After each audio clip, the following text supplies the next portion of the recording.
கண்மணி அன்புடனில் நாளைக்கான எபிசோடு என்னென்னு பார்க்கலாம். ஸ்டோர் ரூமுக்குள்ளே நம்ம தலைவனும் தலைவியும் மாட்டிக்கிறாங்க.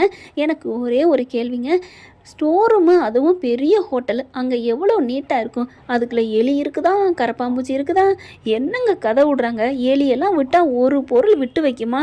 திருடன் பூந்த வீட்டில் கூட ஏதாவது மிஞ்சும் எலி பூந்துட்டுச்சுன்னா ஒன்றுமே இருக்காதுன்னு சொல்லுவாங்க. இதில் எலி தெரியுதான், எங்கெங்கே கேட்குறவன் கேனேந்தா கேப்பி சுந்தரம்மா ஏதோ சொல்லுவாங்க இல்லையா, அந்த மாதிரி சொல்கிறாங்க. சரி விடுங்க, நம்ம கதைக்கு வாங்க. ரெண்டு பேருமே கொஞ்சம் மிடுக்காவும் திமிராகவும் தான் பேசிக்கிறாங்க.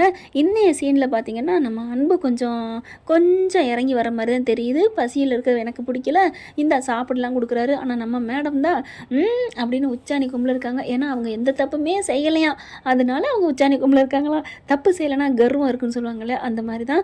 எனக்கு வேணான்னு சொன்னாலும் என்னதான் இருந்தாலும் பசி வந்தால் 10 மறந்துடுவாங்க சொல்லுவாங்க இல்லையா, அதனால அவர்கிட்ட வந்து வாங்கி சாப்பிட்றாங்க. அதுக்கப்புறம் பார்த்தீங்கன்னா கரண்ட் போயிடுது, இருட்டாயிருது, மெழுகுவர்த்தி வைக்கிறாங்க, ஒளியிலே தெரிவது அப்படிங்கிற மாதிரி தேவதை முகத்தை பார்த்து ஒரு நிமிஷம் அப்படியே தலைவன் அப்படியே ஸ்ட்ரங்கு ஸ்லிப் ஆகுங்கிற மாதிரி அப்படியே உடம்பு ஸ்லிக் ஆகுது. அதுக்கப்புறம் தள்ளி சுதாரிச்சு நின்றுக்கிறாங்க. அப்புறமும் எலியை பார்த்து பயப்படுறாங்க. என்ன ரொம்ப பயப்படுற அப்படின்னு ஒரு அன்பு கொஞ்சம் கோவமாக கேட்க, எல்லாருக்கும் ஒரு பயம்தான், உங்களுக்கு தான் பாச்சன்னா பயம் அப்படிங்கிற பட்டாம்பூச்சி, அது என்ன பூச்சி, கரப்பாம்பூச்சி அப்படின்னா பயம், எனக்கும் இது மாதிரி பயம் அப்படின்னு சொல்ல கரெக்டாக பார்த்தீங்கன்னா அதே மாதிரி வந்துடுதுங்க கரப்பாம்பூச்சி. ஐயோ அம்மா அப்படின்னு அலறி அடிச்சுட்டு அந்த பக்கம் ஓடுறாரு. அதாவது ரெண்டு பேரும் பக்கத்தில் இருக்காங்க. ரெண்டு பேருமே அப்படியே பயத்தில் உறைஞ்சு போகிறாங்க. அதுக்கு மேலேயும் அவங்களுக்கால தாங்க முடியலை. நைட்டு டைமா ரொம்ப அப்படியே பாய்ச்சி அங்கிட்டு ஓட கைக்குலையும் காலுக்குலையும் ஓடுது அன்புக்கு.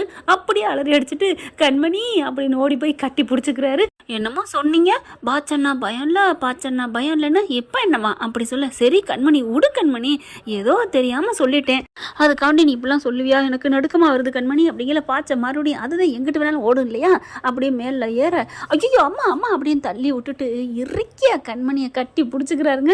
விடுங்க, என்ன விடுங்க, ரொம்ப பேசுனீங்கல்ல, ரொம்ப வாய் இருக்குன்னு திமிரா பேசுனீங்க, இப்போ வரீங்க, இப்போ என்ன உங்களுக்கு என்ன பயமா அப்படின்னு சொல்ல, சரி கண்மணி சாரி தெரியாமல் சொல்லிட்டு எனக்கு பயமா இருக்குடி ஐயோ அப்படின்னு சொல்லிட்டு இங்கிட்ட அங்கிட்ட ஓடுறாரு. ஆனால் கண்மணியை பிடிச்சி இழுத்துக்கிட்டு தான் போகிறாங்க. எனக்கெல்லாம் ஒரு பயம் இல்லை, என்ன நினச்சிட்டீங்க, இன்னும் ரொம்ப பேசுனீங்க, என்னையே விடுங்க பிடிக்காதீங்க விடுங்க அப்படின்னு கண்மணி என்ன பண்ணுறாங்க, அன்புவை தள்ளி விடுறாங்க. கண்மணி ப்ளீஸ் கண்மணி, நான் எது சொன்னாலும் என்னை மறந்துரு அப்படின்னு சொல்லிட்டு இருக்கேன். அந்த பாய்ச்சை மறுபடியும் காலுக்குள்ள வந்து இப்படி ஏற ஐயோ அம்மா அப்படின்னு நச்சுன்னு அப்படி திரும்ப நம்ம கண்மணி இங்கிட்டு திரும்ப அப்படியே கிசிங் அடிச்சுக்கிறாங்க. அப்படியே ஒரு மாதிரி ஆயிடுது. ரெண்டு பேருக்குமே ஒன்றும் சொல்ல முடியலை. அதுக்கப்புறம் பாய்ச்சலும் இங்கிட்டு போயிருதுன்னு வச்சுக்கோங்களேன். அடுத்து இவங்களோட டர்ன். எலி வந்துடுது. ஐயோ அம்மா அப்படின்னு கொஞ்சம் விலக போகிறாங்க. ஆனால் எலியை பார்த்துட்டு நம்ம மேடம் அப்படியே அவராவது கட்டிதான் பிடிச்சாரு. இவங்க அப்படியே அவங்க மேலே விழுந்து உருண்டு தக்காளி பழம் நசுங்கி எல்லாமே கசஞ்சி உருண்டுறதுங்க ரெண்டும்.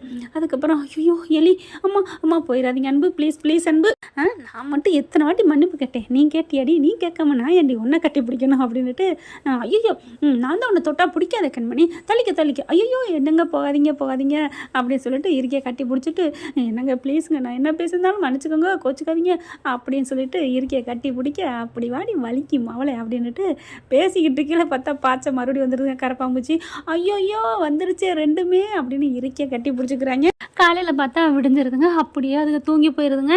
காலையில் ஸ்டோர் ரூமை திறக்கிறாங்க, எல்லாம் வந்துடுறாங்க சமைக்கிறதுக்கு, எல்லாம் அடுப்பு இதெல்லாம் மூட்டிடுறாங்க, நீட்டாக தொடச்சி கிடச்சி. அப்புறம் ஜீவாவும் வந்துடுறாரு. வந்ததுக்கப்புறம் அந்த பையன் இல்லையா, 2வது சீனியராக ஜூனியரு, அவர் வந்து கதவை திறக்கிறாருங்க.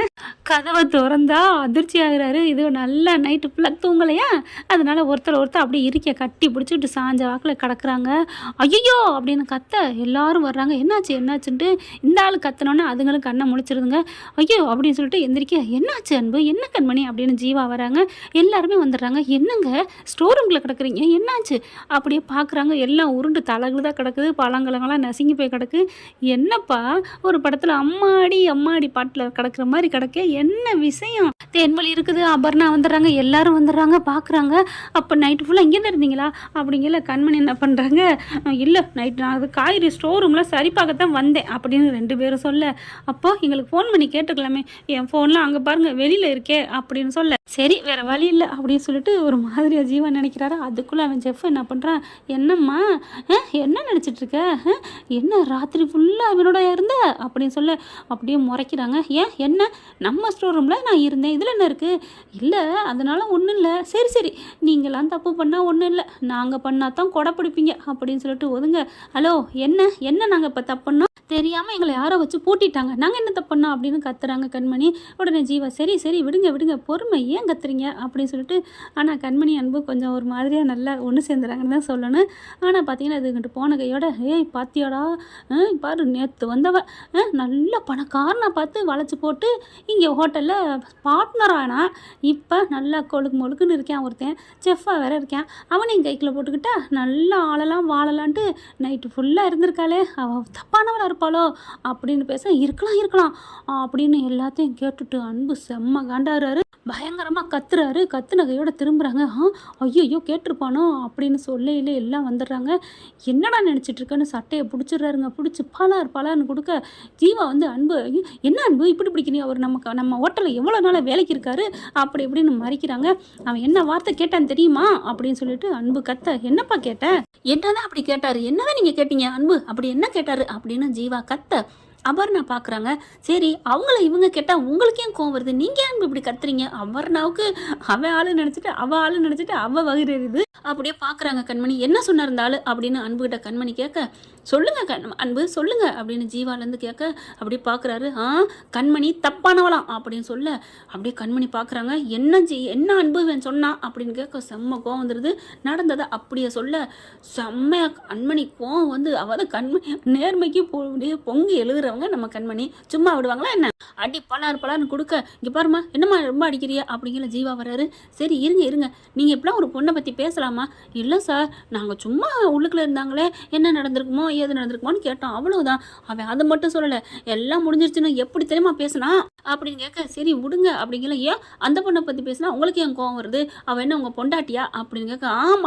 ஆமாடா அப்படின்னு செம்ம காண்டில் கத்துறாரு. அப்படியே எல்லாரும் அதிர்ச்சி ஆயிப்பாக்க அபர்ணாவுக்கு அப்படின்னு தூக்கி வாரி போடுது. அவள் என் பொண்டாட்டிடா, என் பொண்டாட்டி கண்மணி அப்படின்னு சொல்ல ஜீவாவுக்கு தூக்கி வாரி போடுது. என்ன கண்மணி இவர் சொல்கிறாரு அப்படிங்கிற. ஆமாம் ஜீவா, அவர் தான் என் ஹஸ்பண்ட் அப்படின்னு சொல்ல. என்ன அன்பு கண்மணி ஓய்ப்பா ஆமா அப்படின்னு கத்துறாங்க.